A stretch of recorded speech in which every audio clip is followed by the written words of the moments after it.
திருமுழுக்கு யோவான் அவரை ஏரோதை கண்டித்ததற்கான காரணம் என்ன? அவன் உடல் சார்ந்த இச்சை.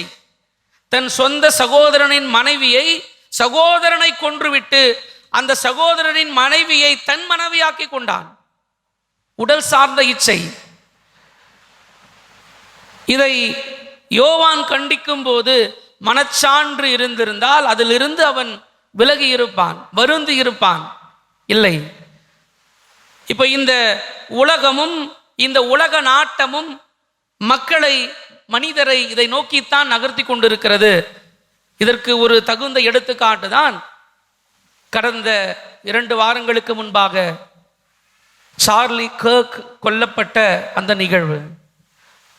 இவர் மக்கள் மத்தியிலே, இளையோர் மத்தியிலே ஒரு மாற்றத்தை, கடவுளுக்கு பயப்பட வேண்டும், இந்த பாவம் எல்லாம் கடவுளுக்கு அருவருப்பை தருகும், உங்கள் வாழ்க்கையிலே ஒரு மாற்றங்களை கொண்டு வாருங்கள் என்பதை எல்லாம் என்னால் ஏற்றுக்கொள்ள முடியவில்லை, எனவே கொன்றேன்.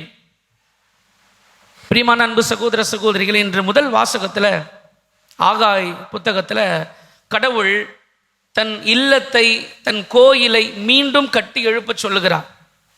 நம்ம தமிழ் பாரம்பரியத்தில் திருமூலர் வரிகளிலே உள்ளம் பெருங்கோவில்,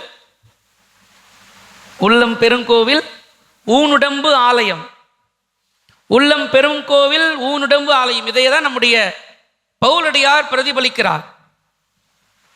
நீங்கள் தூய ஆவியானவர் வாழுகிற ஆலயம், கோயில் என்பது உங்களுக்கு தெரியாதா? தூய ஆவியானவர் கடவுளாய் உங்களில் குடியிருக்கிறார் என்பதை உங்களுக்கு தெரியாதா என்று பேசுகிறார். இப்போ ஆண்டவர் நம்முடைய உடலாகிய கோயிலை கட்டி எழுப்பும்படியாக அழைப்பு கொடுக்கிறார். நம்முடைய உடல் ஆண்டவர் வாழுகிற, உரைகிற இந்த இல்லம், அந்த இல்லத்தை சுத்திகரிக்கிற, புதுப்பிக்கிற, கடவுளுக்கு ஏற்றதாய் மாற்றுகிற அந்த அவசியம் நமக்கு என்றும் இருக்கிறது.